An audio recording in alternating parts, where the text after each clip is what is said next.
For most people, the SDGs are just colorful icons they might see on a poster at an office or perhaps at a conference. And for those of us who work in the development sector, we would think about water for our city or our watershed or our state. But what does it mean to think about fresh water for the planet as a whole? In this episode, we speak to Dr. Maggie Kossida. She is the Global Monitoring Specialist for the UN Water Integrated Monitoring Initiative for SDG 6. And it's her job to collate data from 190 plus countries and assemble a coherent picture of how we as planet Earth are doing on managing this critical resource.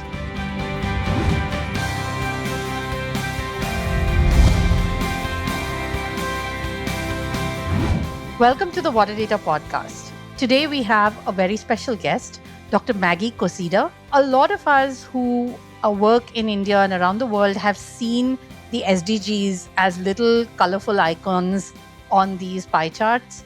And sometimes we might not have spent time thinking about what's behind all of that. And today we have someone who's going to demystify what really happens with water data at a global scale. And we've never actually had a recording before this on this global scale water data collection. So let me introduce Maggie first. Dr. Maggie Kossida is a senior Greek hydrologist. She currently serves as the Global Monitoring Specialist at UN Water, where she works on SDG 6 monitoring.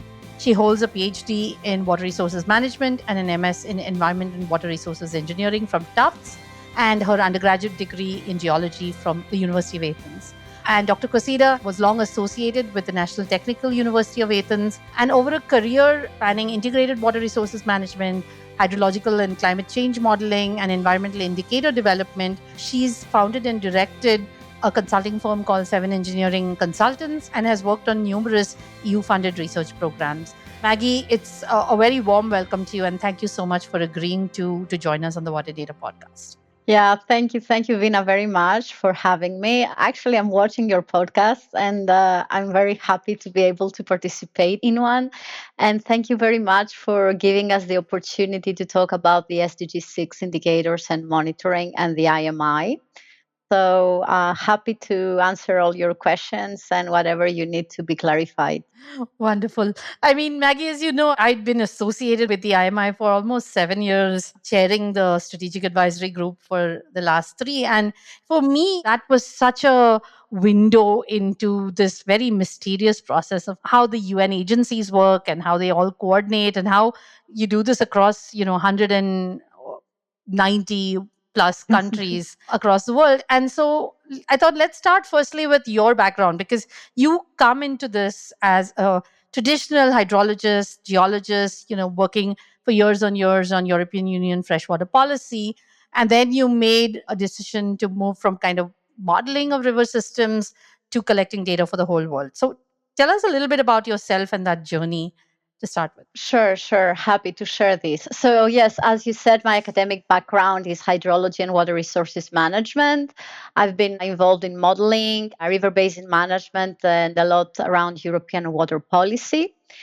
So, I guess working at the river basin scale taught me two important things. First, I realized that even when you try to manage a single basin, there are significant data gaps. And these data gaps often are associated with important parameters like hydrological, water availability, water use. And then I also realized even more in practice how much interconnected the water issues are. So you cannot talk about water quantity without talking about water quality. This is linked to ecosystems health, infrastructure, and also governance and water allocation. All these come together. The river basin is actually a microcosm, I would think, of SDG 6, because if you try to manage basin effectively, you need all these components. And SDG 6 simply applies that same system thinking approach that a river basin applies. So I felt that the lessons I learned at the local basin could contribute to strengthen monitoring at the global level.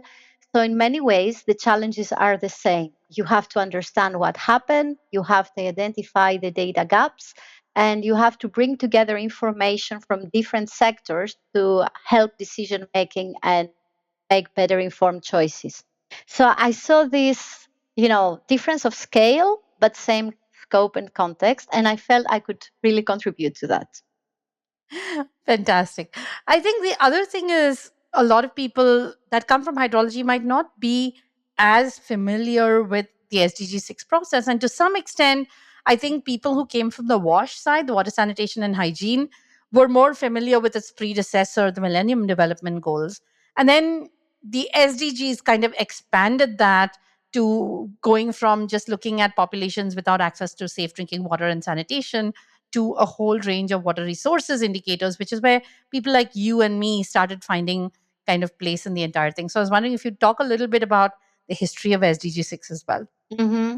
Yes, of course. This is exactly as you framed it. So people were used to the Millennium Development Goals, and then actually SDG 6 was an innovation from the way I see it. So by 2015, people realized that the MDGs are great, but they're only tackling one aspect, wash. So we need to be more broad, we need to be holistic and bring in more concepts. So this was the first time that the whole water cycle came under one goal, SDG 6.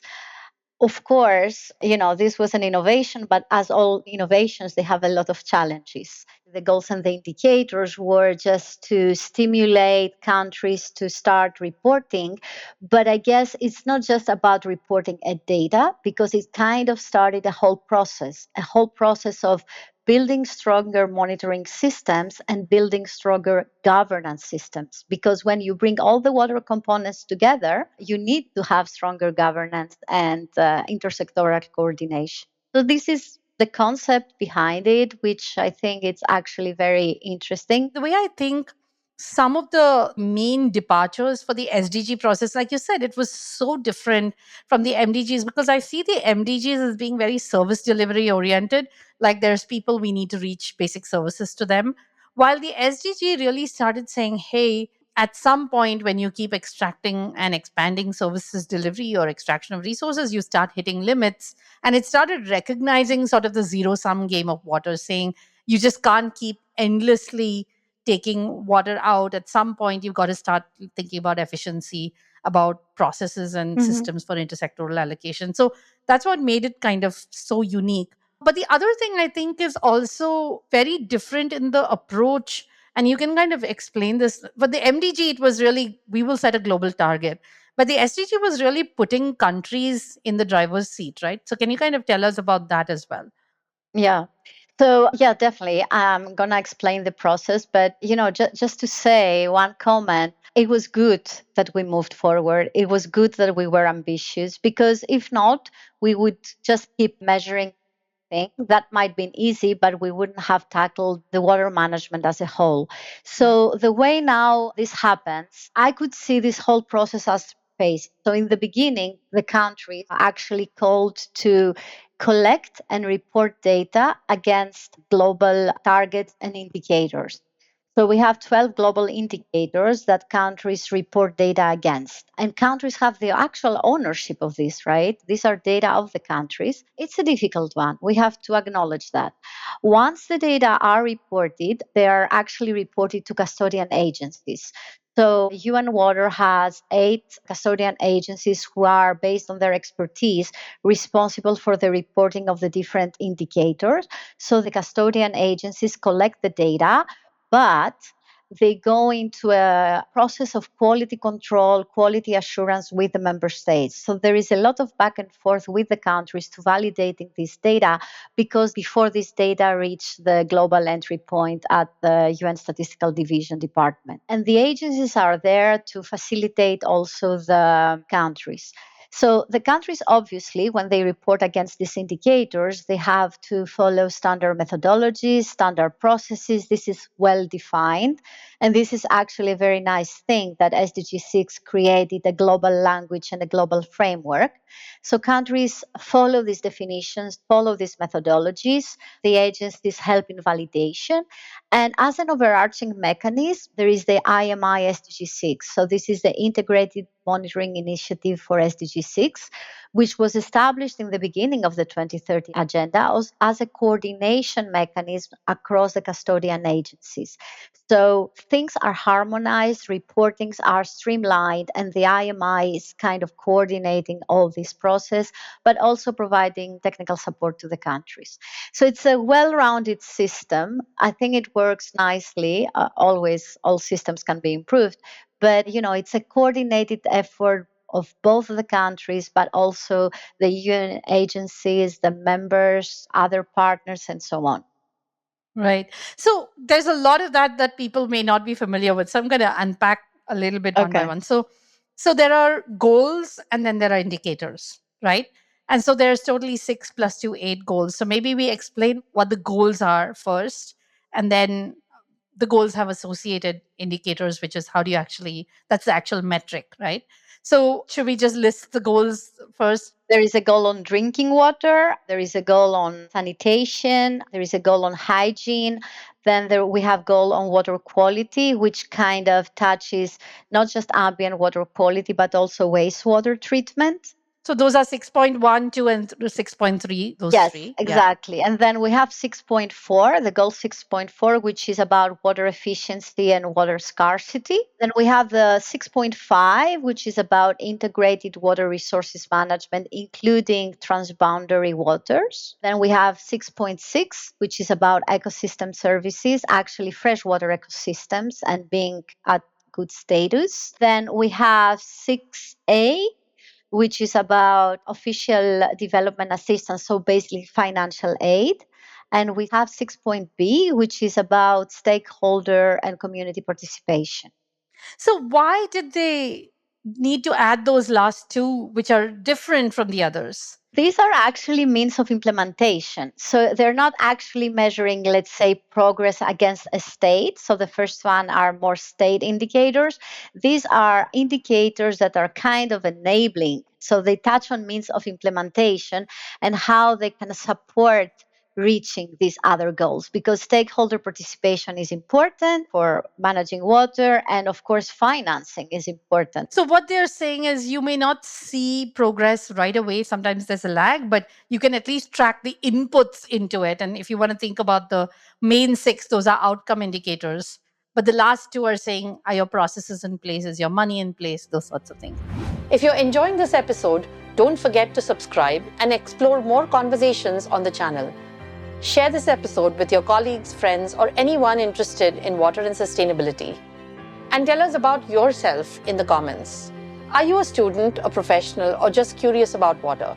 Let us know where you're listening from, and if you'd like to suggest a guest or topics for further episodes. People may not be familiar with the whole range of custodian agencies, but maybe we could just give a couple of examples. So 6.1 and 6.2, which is drinking water and sanitation, sit with UNICEF. And that's because they always sat with UNICEF, right? Even in the Millennium Development Goals. Is that right?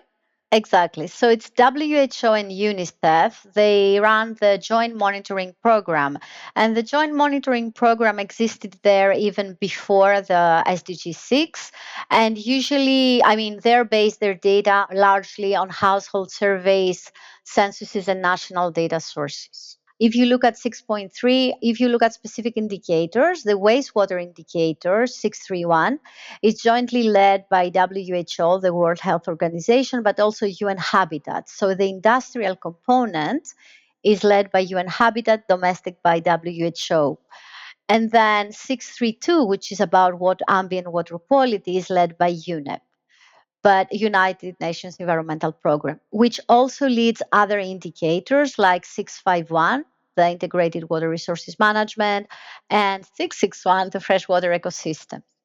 And then we have FAO, Food and Agriculture Organization, that is in charge on water efficiency and water stress. And then we have UNECE and UNESCO, who jointly support transboundary water cooperation. So this is the core custodian agency. And this is fascinating. It kind of reveals how diverse water is, and you have water for agriculture, water for ecosystems, water for drinking water, and these sit with different agencies because different agencies historically had different mandates and they'd always been doing it, which is why you then needed an SDG 6, which is comes to you, which is the integrated monitoring initiative that pulls all of that together and ensures that this very complex structure of UN agencies is somehow magically all working together, getting data in a standardized way, reporting in a standardized way. So SDG 6 looks the same, even though the underlying data and methodologies are all different, right? Exactly. So Yeah, tell us a little bit exactly. about how IMI works with the custodian agencies as well. So IMI is actually the umbrella coordination mechanism. So it brings together the custodian agencies, and we have the technical advisory unit where I work along with other colleagues, and we kind of coordinate this process. So we coordinate the reportings. We also, though, coordinate capacity building towards the countries. So our main goal actually is to facilitate the implementation of SDG 6. But then we have sub goals because we don't care only about data collection and reporting. We also care about data use. So we also try to promote and support data use within the countries because all these monitoring systems are good only if the data eventually are used for decision making and for policy. We don't want data just for data. So IMI also works on these aspects. There are other activities on the side that IMI does, like we focused on gender, so try to do a gender contextualization of SDG 6. We also focus on disaggregation, try to disaggregate SDG 6 at the basin scale. So these things always happen in coordination with the agencies. And when we actually want to move something forward, we communicate with the agencies how we can apply this across all indicators. So this is nice. And I think this is a unique aspect of SDG 6 that we have all the diversity, all the technical expertise, and then on top, we have a nice coordination mechanism. I mean, that itself is inspiring, right? So now tell us a little bit about these data drives because you don't collect all of the data every year, right? They're collected every 5 years or 3 years because you had a data drive in 2018 and then the next one was in 2023, correct? Yes. So, what is a data drive? Like, walk us from start to finish. What do you start doing in a data drive? People sometimes imagine that data collection starts at the United Nations, right? In reality, it starts in countries. So we call for these data drives. So typically, each SDG indicator has one or more designated focal points within a ministry or a statistical office or a specialized agency. So roughly every 3 years, we have a data drive.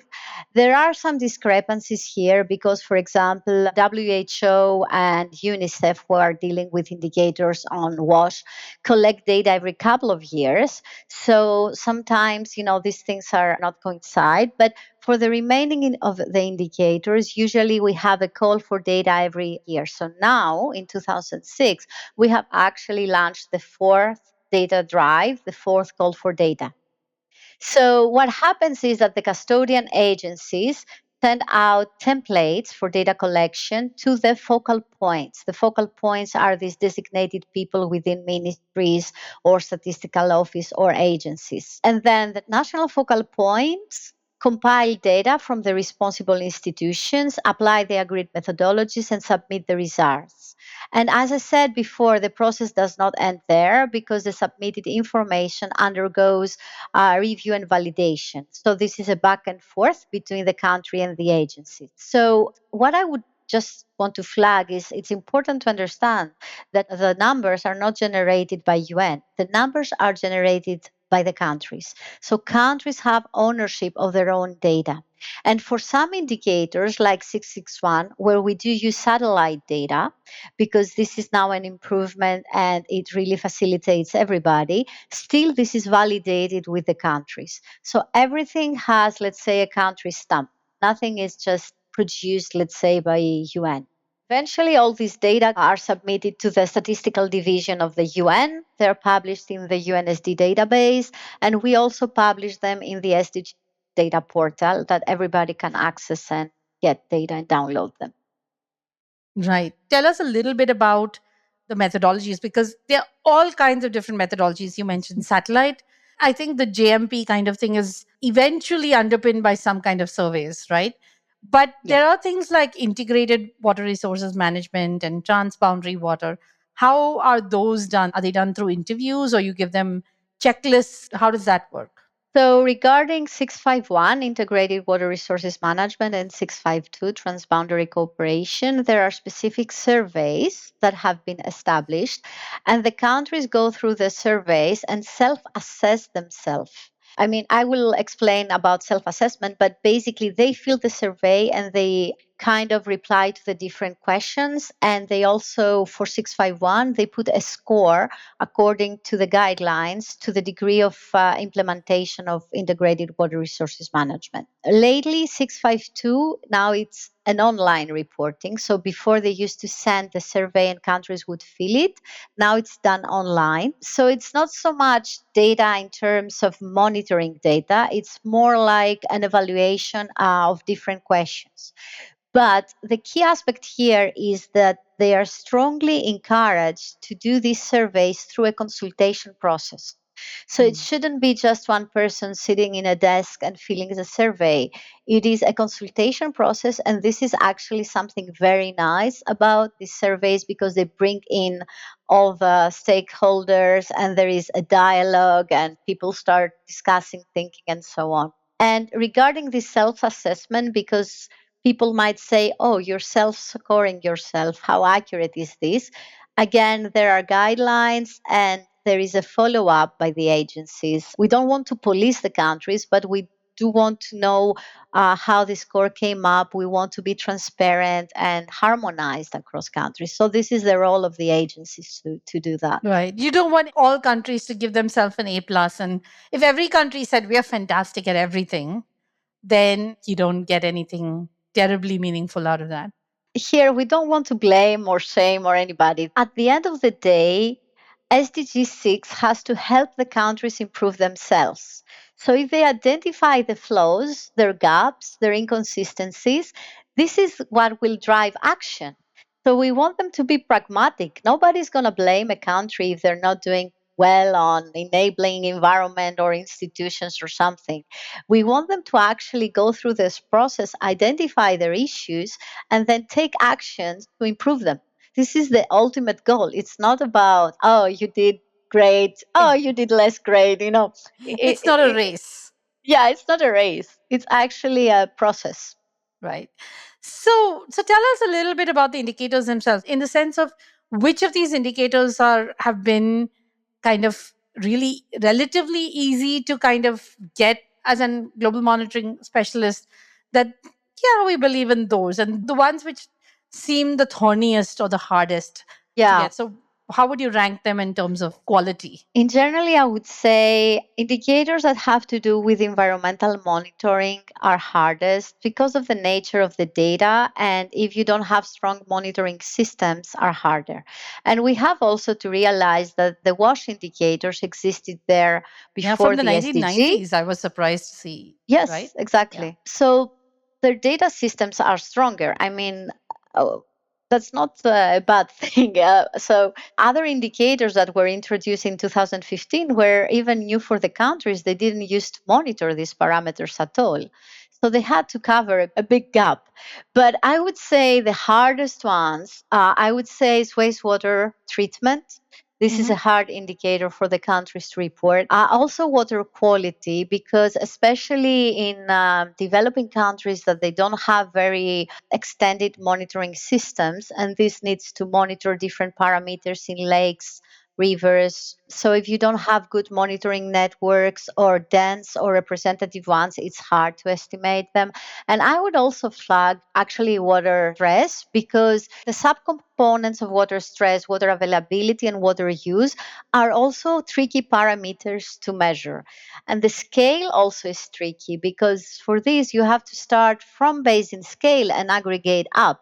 So to estimate your water availability at the national level, you have to know what's happening at the regional, at the local level. And it's probably that's the one I would say is the least meaningful at the national level, because if you have a country like India there where you have surplus basins which very high rainfall and very semi-arid basins or arid basins, adding them together doesn't reveal a picture that's meaningful. And even at the global scale. So we have 18% water stress. What does this mean? We're good? No, because even within the countries, there is a high variability. So it masks the variability. So this is actually very meaningful that national monitoring systems work together to complement the global. So you have to explore your water stress variability within your country, not just on one single value. Do you have our episodes running in the background? If you're curious about a technical term that we've used or an acronym we've forgotten to expand, we have on-screen explanations that we offer on video. I think the real strength, perhaps, of the entire SDG process is the amount of institutionalized data collection that it puts in place over time. So let's kind of take stock for a second, saying, how are we doing on SDG 6? So if I was asking you, Maggie, how are we as planet Earth doing on SDG 6? What would be the answer to that? There are two things. How are we doing on reporting and how we're doing on progress? So, on reporting, we're doing really good. Really, the numbers have increased. And we have now 60% more countries reporting than we had in the previous reporting cycle in the beginning. And actually, on average, a country reports 8.9 out of 12 indicators, whereas this was 5 out of 12 back in 2017. So, on reporting, I think there is really good progress, both because we have robust methodologies, but also because the monitoring system, the data system, and infrastructure have picked up. Now, on progress, we have a mixed picture. So, on WASH, progress has been substantial. So, since 2015, roughly 960 million people have gained access to safely managed drinking water, and 1.2 billion have gained access to safely managed sanitation. However, current trajectories indicate that no region is on track to achieve universal access to safely managed drinking water or sanitation by 2030 without a major acceleration. On water use efficiency globally, we have improved nearly 20% between 2015 and 2022. On water scarcity, as I mentioned before, we are globally at 18%, but there are major discrepancies, and the picture for many areas like Northern Africa, Western Asia, and Central and Southern Asia is not that good. So water stress is increasing. In terms of water quality of water bodies, I guess we're somewhere in the middle. So around 56% of water bodies are classified as having good ambient quantity. So another 46 not. So we're almost there, midway. And on freshwater ecosystems, the pressures are significant. So around half of the reporting countries show degradation in at least one freshwater ecosystem type. So the picture is mixed. So we see progress, and we also see in some cases good acceleration, not just progress, but there are countries that are accelerating and getting there faster, and they're picking pace. But we still have to go further, and there are still gaps that we need to cover. It's good to hear that when you push for data, you get more data, which is great. The question then is, and this is often a critique saying, if you constantly get data and the data is just telling you you're doing terribly, what does that then mean? Because people aren't acting on the data. Actually, I have two questions. One is in terms of the meaningfulness, right? I mean, you're getting data from individual countries who have very kind of bottom up data collection. And then we're aggregating it into this global picture saying, you know, how's Asia doing and how's Africa doing and so on. And that because it's too complicated to deal with global data looking at 100 and whatever number of countries individually. So you do have to look at it regionally. But when you're adding up regions, you're inherently adding countries. What does it mean to average over those? But then are there countries that come in one data drive and then drop out in the next data drive, which means that you're not tracking the same pool over time? And then there's just countries which are not submitting data. So, how do you deal with all of those statistical Okay. complications? So for the aggregation, it's true that when you aggregate stuff, you often lose, let's say, the variability, but actually our approach is we have layers. So you can see a global average, but you also can zoom into the SDG regions and see their changes and variabilities. And then you can go one level down to the countries and you see there also the variabilities within the countries. And that's why when we also always convey messages, we don't just say, boom, one number. We try to say always there is variability. There are countries that are achieving more or countries that are achieving less. And there are also variabilities within the regions.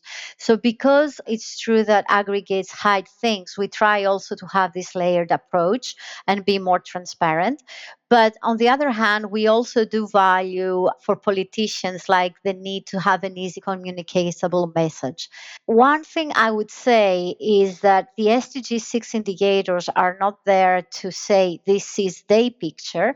They're there to complement always the national systems and the national indicators. So SDG is at the global level, but the countries and the regions should have their own systems that are actually capturing additional aspects around the indicators to try to interpret and contextualize better all these indicators. So it has to be a layered approach, and this is what we advocate for. Yeah. So usually countries are pretty much following up. So when a country starts reporting, then usually it reports on the second cycles. Of course, we could have differences. So whenever we do track of progress and we say the trend is positive or negative, we make sure that we compare across countries that are consistently reporting through the reporting cycles. So if there is an outlier or there is a country that reported once and didn't report before, we do not kind of include them in the trends analysis. So every agency has its own trend analysis methods, but they are actually really good at being statistically significant. And in terms of when we have data gaps, so some agencies use modeling or interpolation methodologies to extract data and fill gaps. Like this happens, for example, for water stress indicators, if we're missing some year in between, because Aquastat actually asks data for water stress every year. But these interpolation methodologies or gap filling methodologies are very clear communicated to the countries, and the countries need to validate the gaps. The process is fairly robust, I would say, for this. So, in all these years, now we've got like 10 plus years of SDG 6 data, of course, at different frequencies, depending on the indicator.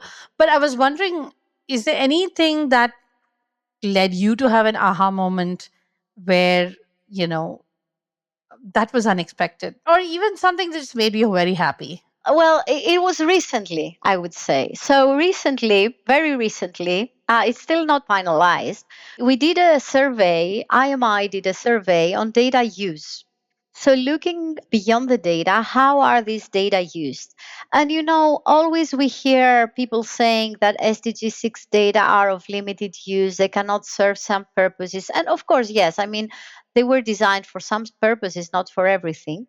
But we were very happy to see that during this survey that we just did started, it's still ongoing, we saw that data are used more than we thought and for more purposes that we originally thought.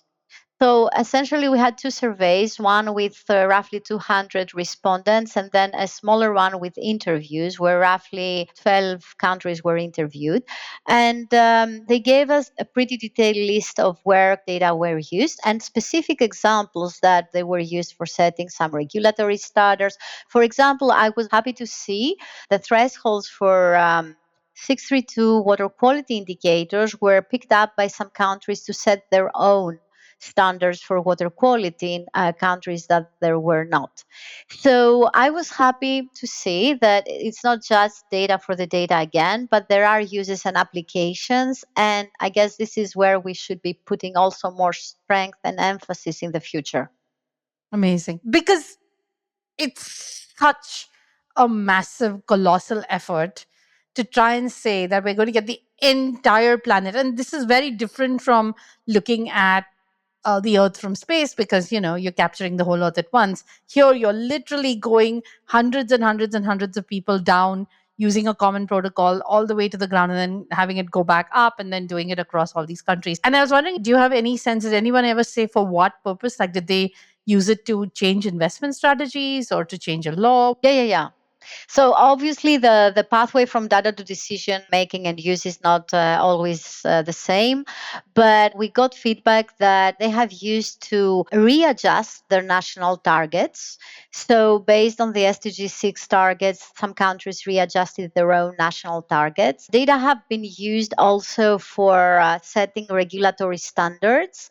They have been used for updating policies. They have also been used for climate resilience, so looking at some joint aspects between water and climate. And they have been used for investment planning. So this latter was really picked up. So we had specific examples, like for some countries using something for targeting rural sanitation, or we had specific examples, but quite there was a variety. But overall, they added value for governance, they added value for policy, for resilience. So we had different examples for countries So along if these a lines. country was doing it right, it would say, okay, I've got data from all these provinces.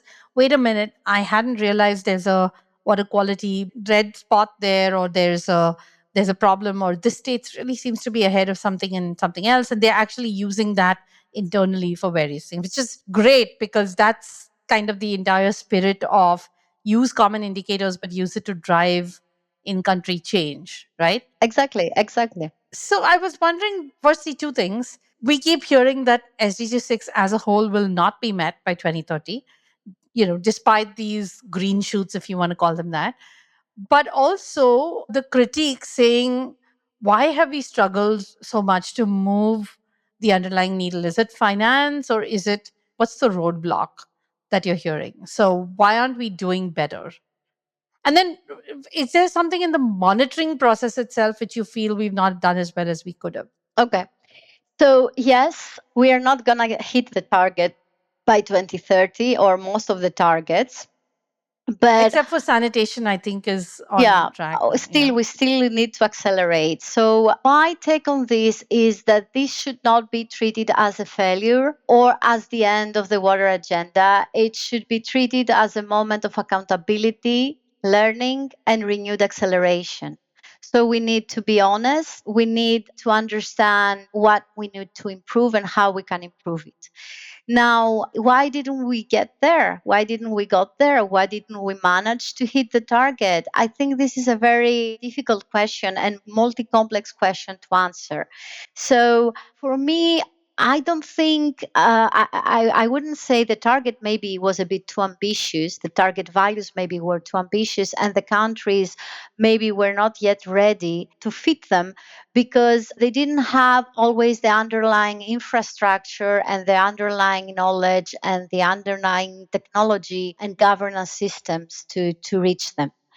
But still, I see that a lot of progress was made, and the governance parts and the institutional parts has strengthened really very much. So maybe we're not there yet to reach all the targets, but I think we are on a very positive track. And this is something the countries should keep as a lesson. So, how do we improve and how do we change things? And I think also maybe we were a bit ambitious on the targets because we were not really fully aware of all the gaps that exist. When they started implementing SDG 6, these gaps were revealed. And it became a realization that, oh God, we have all these gaps now. So, in all cases, I think it was a very good and positive thing. And I think that really we need to learn, reassess, and renew acceleration. So, I mean, basically, if we hadn't collected the data, we wouldn't have known how badly we were doing in certain areas. So, in a sense, the monitoring process is to reveal where we are struggling. And what you're saying, that we've done very well. And in other areas, we're moving maybe slower than we hoped. But the response to that should not be as it is in this day where we're seeing budget crisis in the UN and so on, multilateralism being kind of withdrawn, where people are like, wait, what was the point of this entire thing? It's almost like doing blood work for the entire planet, right? Except you're doing it on different indicators and saying what's the health of water, but at a planetary scale. Yeah. Yeah, And exactly. there's value in that. There's value in the fact that we know the gaps, we know the weaknesses, we wouldn't know them. So now, once you identify a gap, you can take action. But I wanted to say something here because there are specific cases and countries that are hitting and will hit targets. So, because we're saying at the global scale we're not reaching there, that doesn't mean that there are not bright examples. So, like IMI is doing these acceleration case studies, we call them, where we zoom into specific countries and see how they manage to progress that well Quickly. and quickly. Yeah. So these acceleration case studies actually reveal that acceleration was possible in different contexts and different areas because we have already looked at so many countries across the globe. And they can also serve as good examples of what could be replicated. Again, reaching the target was not dependent on the indicators, it's depending on so many factors, on governance, on institutions, and so on. But still, there are countries that will reach the target, and there are countries that are really accelerating fast. If you find this episode to be valuable, please like the video and check out our other show on this channel, The Well Labs Show. And don't forget to subscribe to the Well Labs YouTube channel. So, which is the example of a couple of countries that have made really, really good progress in 10 years? Oh, okay. So let me now think because we look like across roughly 15 countries. So, a good example is Rwanda. It's a country that has accelerated really on IWRM implementation. Also, Saudi Arabia has improved very much on IWRM implementation. We're looking this year at Sao Tome as a country. We're also looking at Uzbekistan. We're looking at China specific cases that have done progress with water efficiency. Brazil is another country that has made progress. So there are many countries. This doesn't mean that there are not more countries. These are just the ones that we kind of did an acceleration case study on them. So Right. I'm pretty sure that there are much more bright examples. And it could be bright in different indicators as well, Yeah, right? yes, Some might be doing really well on one indicator and others on another indicator and so on. exactly. We had wash examples as well. I mean, I guess the amazing benefit of these big global drives because it aligns funding and language and measurement and finance and policy and cross learning, everything along common areas. So instead of people using different words, you're starting to see commonality of all of that. And then if you look at the success of some of the decades, like the International Water and Sanitation decade in the 1980s, I mean, that one decade apparently gave water to 2 billion people. So there's, just a scale at what we are able to achieve when we all pull together is the idea behind some of these are. But here's the question. What happens now? And we've had a UN Water Conference after 50 years in 2023, and then we're having one this year, and then another in 2028. And these are three UN Water Conferences in the span of 5 years after not having a conference for 50 years, right? So I was wondering whether you could tell us a little bit about what's kind of the sentiment at the global scale. Are people seeing the glass as half full, half empty? Or is there more pessimism? What's kind of the feeling of the fact that we're not going to have a complete achievement? So there's not going to be that, declaration of success, but what's it going to be? A partial declaration, recognition of movement? What's it going to be? So I think we need to use 2030 as a moment of honest assessment and renewed commitment. And this is a little bit what I'm hearing also from people I talk around. So, okay, we didn't reach the goal, but progress is evident, acceleration is evident. We now know much more clearly what needs to be done, and we need to act on that knowledge faster. So, we need to gain pace and we need to move forward.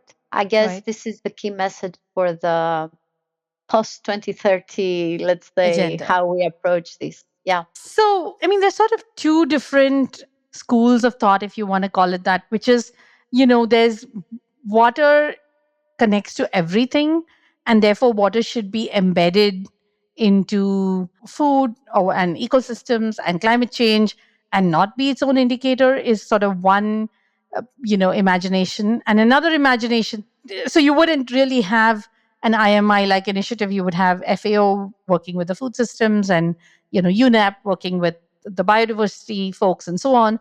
But then there's another argument saying, wait a minute, the expertise, the water systems group is a separate group with deep technical expertise, and you don't want to fragment it. I mean, I think there's both sides have merit.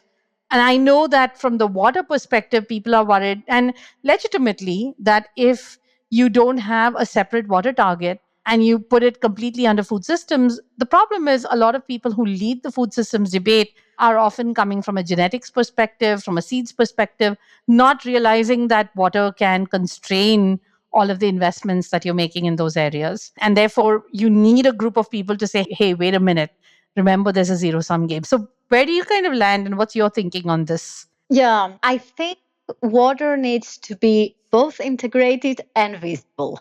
So if water disappears into the next, we risk losing the focus.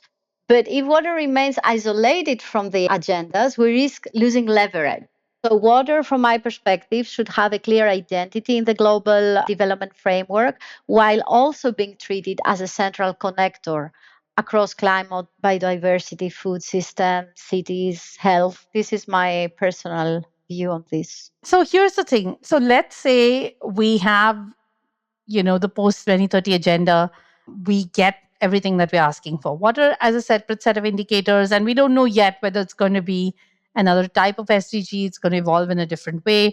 And we have to understand it's happening in an era of global conflict and a decline of multilateralism.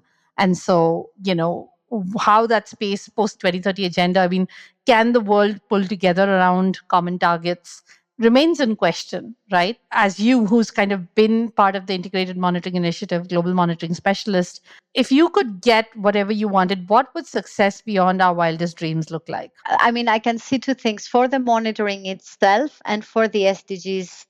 So, for the monitoring itself, I mean, we have no agreed post 2030 monitoring architecture yet, but I think we should be focusing on continuity and sustainability, policy relevance, and emerging priority.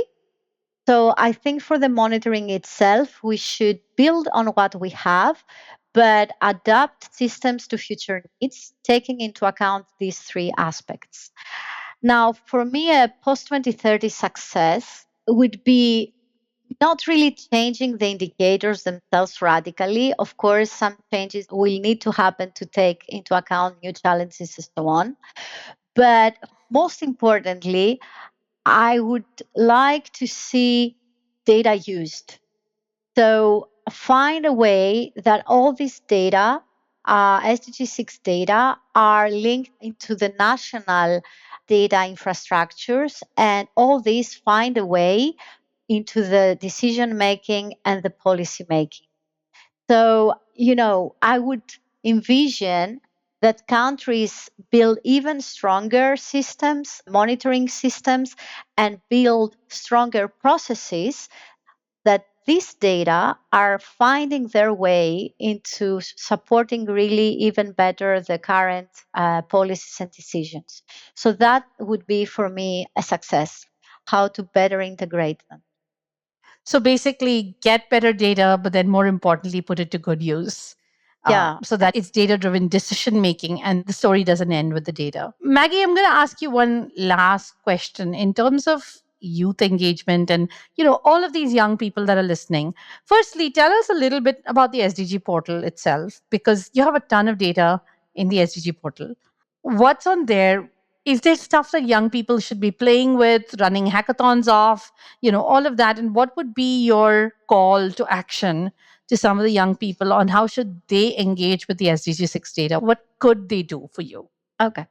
So the SDG 6 portal is essentially the global home of the SDG 6 data. It is a very nice achievement because it brings together all the information that was previously scattered across agencies countries and sectors. And it provides information to different audience. So it's good for policymakers, for researchers, for analysts, for the general public as well, for journalists.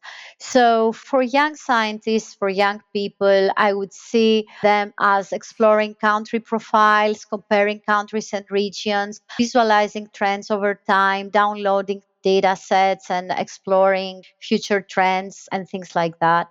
So they can do different types of analysis with this data. One important aspect that it's very difficult but very interesting is for young people who want to involve in this, trying to do interlinkage analysis between the different SDG 6 indicators or between SDG 6 and other indicators, because we also bring in some additional information on the portal on population, on disasters, and so on. So, for somebody who wants to dig into things, interlinkage analysis, intra or inter SDG 6, it's something very interesting. And just saying something about young people and young scientists, another interesting thing for indicator 632, we are bringing in more and more citizen science. So this is very actually interesting for group of students, for young peoples, even for schools. So this is So happening this in is the some one on countries. ambient water quality in local water bodies. Yeah. So they have moved forward with citizen science, and they have done pilots in Zambia and other countries. And, young professionals and students and scientists can engage, and this is very neat.